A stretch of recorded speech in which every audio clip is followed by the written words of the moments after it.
Hello everyone, today I'll be reviewing The Shining.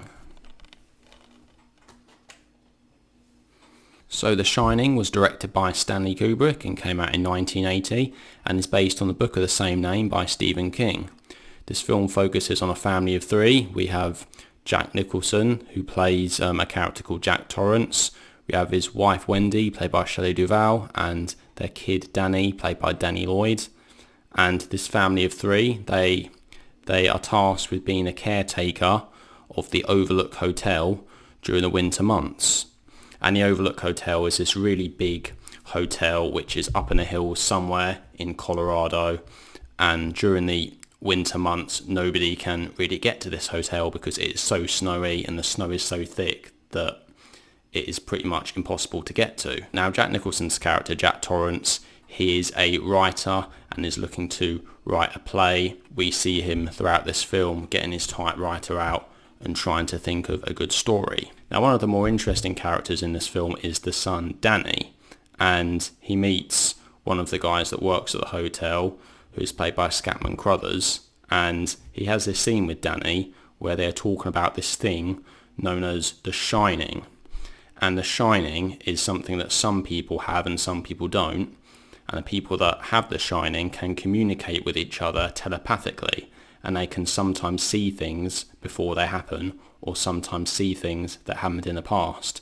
And it turns out that the Overlook Hotel that they live at has certain things that happened in the past. 10 years previously, there was a man who stayed there with his wife and two daughters, and he ended up killing his wife and daughters with an axe and chopped them up, and then shot himself with a gun. So as you can probably tell, this is a pretty scary film. It's quite a dark film, and in my opinion is actually one of the greatest horror films of all time. The reason why this film works so well is the camera shots, the editing, the music. Is pretty much everything I absolutely love about this film. We get this excellent shot at the start where we're following this car going down this windy road in the hills with this dark evil music playing. Really gives a sense of isolation, of like where this family are heading to in the middle of nowhere where there was nobody else around. And the Overlook Hotel itself is so big, so giant, so vast that it really does give a feeling of emptiness. Now, Jack Nicholson is one of my favourite actors of all time, and this is certainly one of his best performances.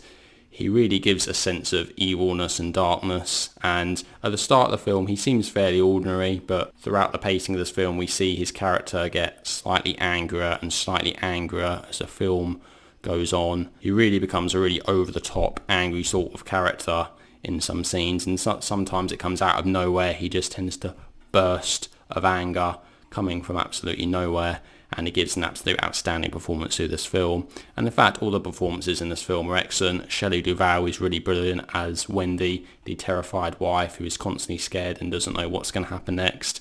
And even the child actor, Danny Lloyd, who plays the kid, he's absolutely excellent, especially in some scenes when he's holding a knife and is walking around shouting, "Red rum, red rum." And Scatman Crothers as well, although we don't see him as much, he is very much a welcome addition to this film. Now, what I really do love about this film is the tone of it. There is constant tension throughout this film. This film never really stops for a break in terms of relaxing and, stepping back a bit. Throughout this whole film, it feels tense. It feels as though something is not quite right here. It really does feel as though something bad is around the corner or something evil is about to happen. We really do get that sense, and I think what helps give the film that sense of danger is the music. A lot of the time there is some music going in the background which is really eerie, mysterious, and sometimes it is complete silence, and always works really well because we're always expecting something to happen when it's completely silence. We as audience we're thinking, okay, everything seems okay for now, but what is round the corner? What is going to happen next? This is one of those films where there are several scenes which can be interpreted in several ways. So we don't know if Jack or Danny are seeing things as they actually happen or seeing things in their mind, or they might be seeing things which happened in the past at this hotel, which has a really rich history of evil and dangerous things happening and people being murdered. So we're often wondering, or I was wondering anyway, what are these characters seeing? Is this really true, or is it just their imagination?